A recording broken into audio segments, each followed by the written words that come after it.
小水过来的，你踩上去。Serious？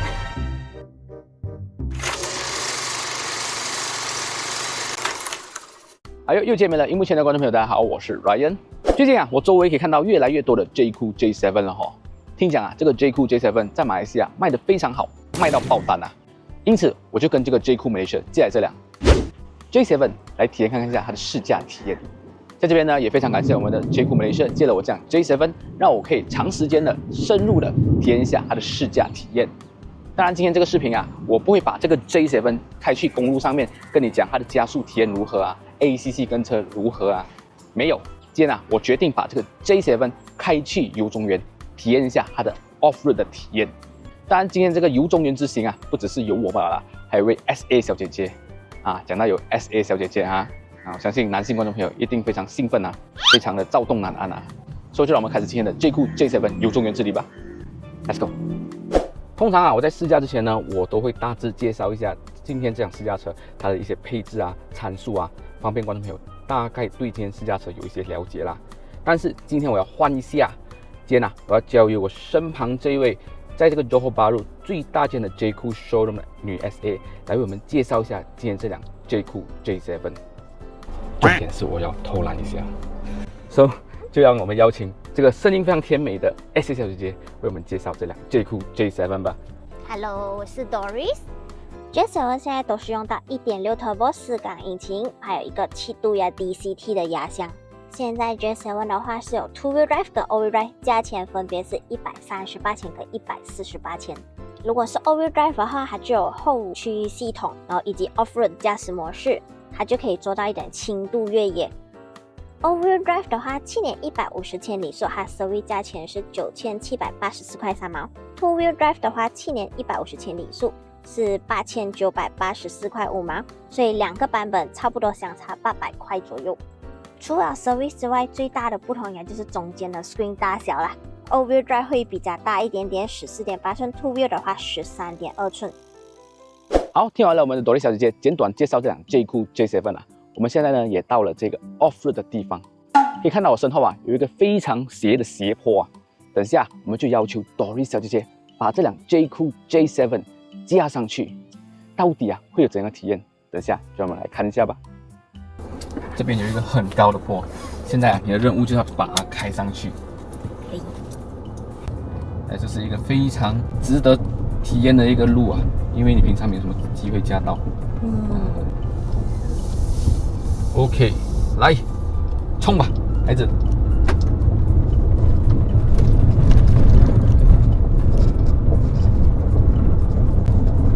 是不是很轻松？没有压力，是不是？啊！不过这边有一个卡嘛，要再飞上去，冲！也是很轻松啊，是不是？OK 的，这种坡啊。对这个 J7 轻松松，非常简单，非常轻松。这个路还容易一点，等下我们去的那个路就比较难点。你这个算是小菜，开胃菜。开胃菜。对。前菜。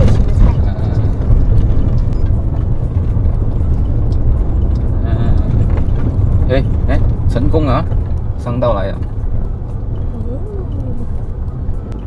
哎，你看，你可以开得过那个坡吗？那个沟吗？应该是可以的。这边有一个龙啊，它小水过来的，你踩上去。Serious？ 真的，你开上去可以的，信我。你要相信它。会很大个的，真的，可以的，你慢慢。OK， 来上。啊。哦。是不是可以？要相信它。虽然平时你没有什么机会体验，今天我带你来体验。哇，这个坡。所以你就上来这个坡了。有了，油灯。OK， 就这边油灯吧。通常这种小水沟对这个 J7 没有什么问题的，直接穿过去就可以了。当然你要放慢啊，你不要把那个人蹲坏啊，前面有摩托啊，小心啊。人家玩 Off-road 摩托，我们玩 Off-road 车 ，Off-road SUV。是不是？轻松嘞。但是这边要开个东西，我们要开突破环降 SDC， 你就不用踩油，顶住那个 brake 啊，就慢慢这样子给它下好了。现在我们来挑战下坡，上完坡就要下坡。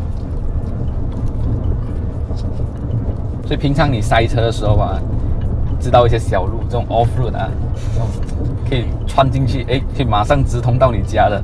走捷径。这个就是一个捷径 ，J-Cool J7 可以帮你走捷径。你开那种 sedan 车就没有办法了 ，sedan 车的底盘会抠到。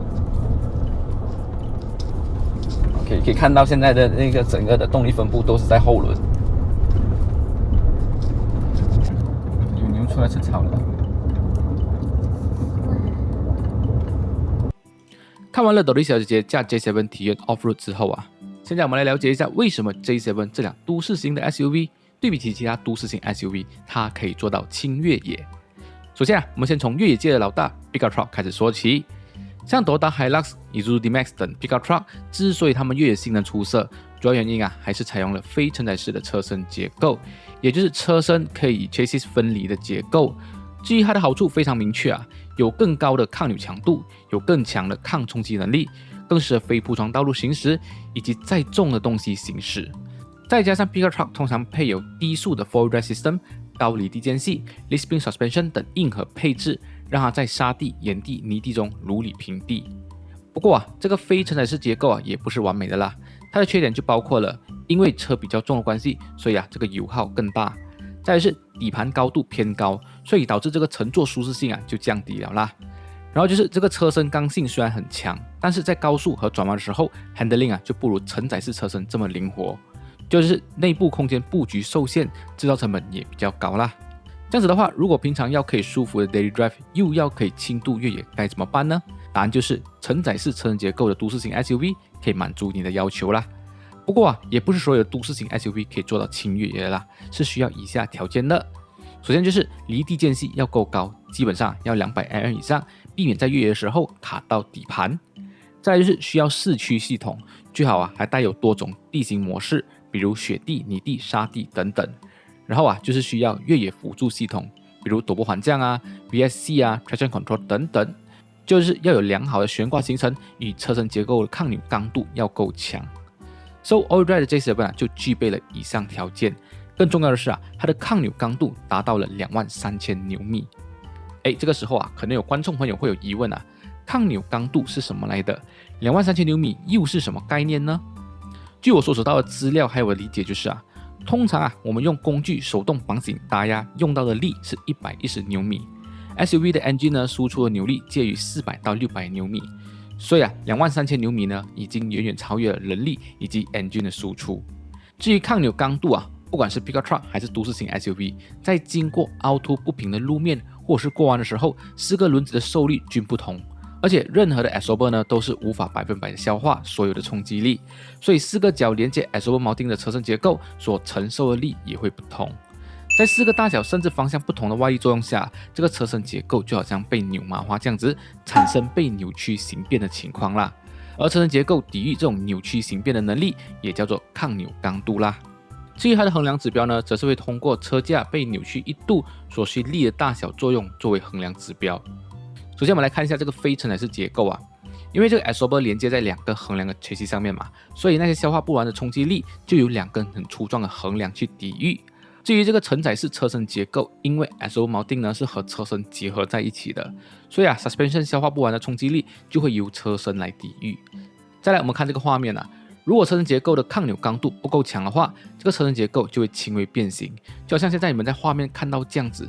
当车身产生了轻微变形，它的尾盖就无法关闭，左右的缝隙也会明显的不一样。而且长期一直承受这样子的力，严重点的话呢，还会导致车身结构变松，车开起来好像散架这样子，操控变得不好，车身还会有异响等等问题。对了，在这里呢所提到的车身结构，也就是平时大家俗称的车的大铁，相当等于我们人体的骨骼。至于 bumper、bonnet、fender 这些，则是属于覆盖件，相当等于是我们人体的皮肤啦。所以抗扭刚度数值越高的车，也可以简单理解为车身结构够硬啦。但这点来讲话呢，也不只是官方的数据说明。最近刚好我的工厂有做到几辆发生车祸的 J7， 我工厂的投手维修了他们的车之后一致都认为 J7 的车身结构真的是够硬。至于 C9 的抗扭刚度呢，则是达到了26,900牛米。所以以上这几点就是为什么 J7 可以比其他承载式车身结构的都市性 SUV 轻松驾驭越野的原因啦。